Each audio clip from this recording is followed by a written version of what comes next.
In the world of investing, the saying goes, higher risks, higher returns. Of course, this means the opposite is also true. Lower risk investments are likely to generate lower returns. How do we at Temasek compare investments with varying returns and risks and decide what investments to make? Let's look at two investments, Company A and B. We start by assessing both companies' fundamentals to project their expected returns.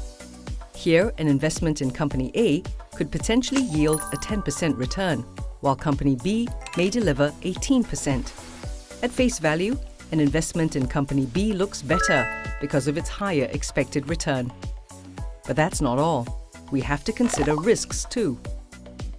As an investment discipline, we use what we call the risk-adjusted cost of capital to account for different risks faced by each investment.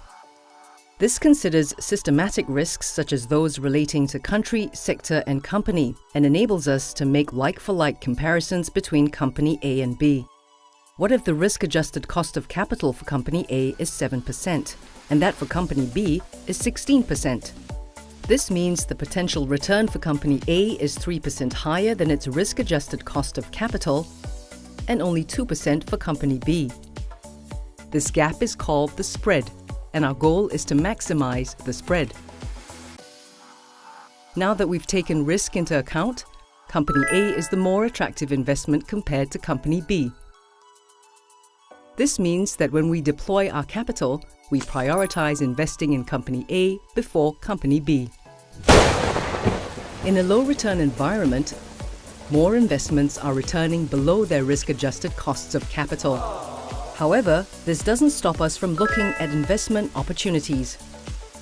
In this environment, we continue to deploy capital actively with a long-term mindset, while also keeping enough cash for a rainy day. This is by no means a mechanical process, as we're dealing with financial estimates and projections which are not absolutes. We remain mindful of other risk factors, such as global event risks, disruptive trends, and each company's specific profile. At Temasek, we invest mostly in equities which are inherently more volatile.